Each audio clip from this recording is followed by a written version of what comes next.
Guys, well, before we get to that story, as was first reported by our own John Campea last night, the first Fantastic Four trailer hit the web this morning, giving us our first look at the reboot. Fantastic Four offers a contemporary reimagining of Marvel's original and longest-running superhero team. The story centers on four young outsiders who teleport to an alternate and dangerous universe, which alters their physical form in shocking ways. Their lives irrevocably upended, the team must learn to harness their daunting new abilities and work together to save Earth from a former friend turned enemy. John, what did you think of the first Fantastic Four trailer? It's a great first trailer. It is a great first trailer. And, you know, especially for a first, and it's the time, it's less than 2 minutes, longer than your normal teaser, shorter than a full-on trailer. So I'm going to call it a semi-teaser. We all like getting a semi once in a while. So it's a semi teaser where it does what we talk about this a lot, about what a first trailer needs to do. The first trailer really didn't give us a lot, but it painted the picture of the movie for us. It gave us a sense of the feel of this movie and the tone of this movie, and we got a sense of the identity of the movie without a lot of the plot of the movie, which is great for a first trailer. Now, follow-up trailers are going to have to give us more, but for a first trailer, I thought this was really solid. I was impressed enough that I got in a discussion on Twitter with some friends of mine saying, "Ha, do you see that Fantastic Four trailer?" And eventually, after the back and forth, I just said, you know what? I am left with no other option than to believe that no matter how good this trailer was, you were just going to say it was bad. Because the trailer is good, and this is a good trailer. You slap another name on this. Now, look, we also know a couple things about this. Our friend who's on the show quite a lot, Steve Frosty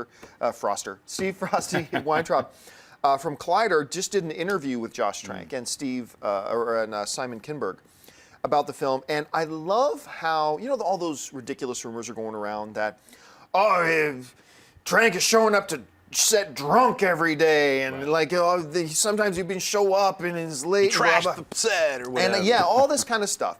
And I love how Trank is so above it. He didn't even dignify it with a response, that stuff with a response. But he did say this, which I think was an underhanded attack on it. He said, look, our shooting schedule on this movie was 72 days. I was on schedule, we were on budget, I run a tight ship, and then we did a little bit of reshoots, which I have done in all movies I've done so far, what Marvel does in all their movies so far, and he just kind of left it at that, which I thought was a really nice way of dealing with it. I like the picture it paints. Now, the Transformers 4 trailer was awesome too, and we all saw how that turned out. So, just speaking for the trailer, and nothing but the trailer, I gotta say it was a good trailer. I enjoyed it. Anyway, Mark, you saw. What did you think of it? This movie is going to be better than Transformers 4. I'll go ahead and say that. That's bold. Right? That's a bold prediction. This trailer did two things really well to me. I liked the trailer a lot. What it did is that you heard about all these problems on set, and once the trailer started, I forgot about all that stuff. I forgot about all these reports that the set was like the Delta Talcai house from Animal House, and all of a sudden it was like, oh, now I'm in this world. I felt like I could root for these guys. I knew who to get behind. I got a little bit of the background, just enough to get me excited to see the film. It wasn't too much of a tease either, because you actually did get to see the Thing, and you got to see Human Torch, and you just got to see a little bit of them turn into their characters, and what it nailed was that last shot. It was almost Avengers-ian. Remember the Avengers-ian, the tracking shot with all 6 of them? You had, from behind, you saw them all looking towards this one thing shooting up. It was really, really neat to see that. I am on board. I've never been a huge Fantastic Four fan, so watching this, I went in, I was like, I don't really have huge expectations for this movie. I think it's going to be cool. Schnepp, as somebody who holds a very cherished place for the original Fantastic Four films in your heart, because we all know how you love them so much. I do. No, not the movies. no, I'm talking about the movie. No, I hated the movies. Your thoughts on the trailer? I was shocked and surprised at how much I liked this trailer. I would almost say I love this trailer. I mean, I read that article first on Collider and was very impressed with both Kinberg and Trank's, approach to the film, about how they are holding back and that they've held back on purpose.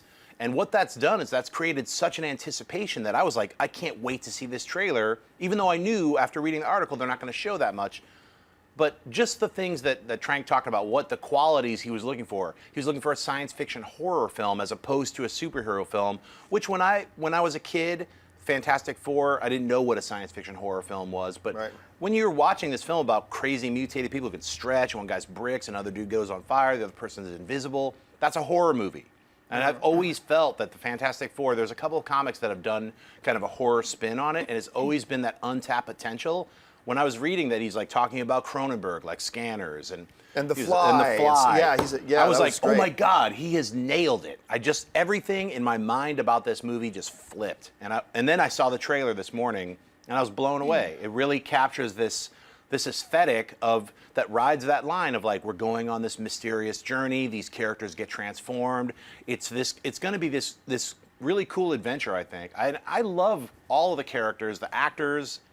Everything about it was really fantastic. Boom.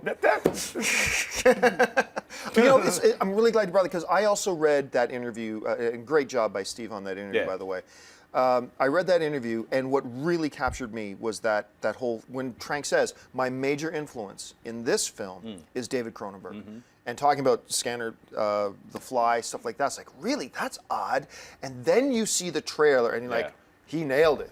Like he nailed it. There's no Doom presence though, right? As far as I could see. There might have been. My only fear is that like last shot with electricity is they gave Doom electrical powers again, which is my sore spot for the movies because Dr. Doom in the comic books doesn't have electrical powers and he wasn't mutated. But you know what? If it's done right, I'll be forgiving even with that. And I gotta say, like I had some insider friends who told me a lot about the script and scenes from the movie that, so that I was, I didn't know the entire script, but I knew scenes from the film. And specifically the origin I was like, wow, that's like a horror movie. And in this trailer, there's little clips that I was like, wow, they did do it. And it looks incredible. I mean, that's what I was like, wow, I really, my expectations for this film are just blown out of the wall. Yeah, now if this was the third trailer, I'd say underwhelming. But as the first teaser, I think it was as good as it could possibly be done. I really like it. Yeah. Hey everyone, if you liked this video, click that thumbs up button and make sure to subscribe to our AMC Movie News YouTube channel. It's free and helps you stay up to date with all the latest movie news, as well as our daily AMC movie talk show. Also, make sure that you follow us on Facebook and Twitter to stay up to date with all of our special promotions, contests, and prize giveaways.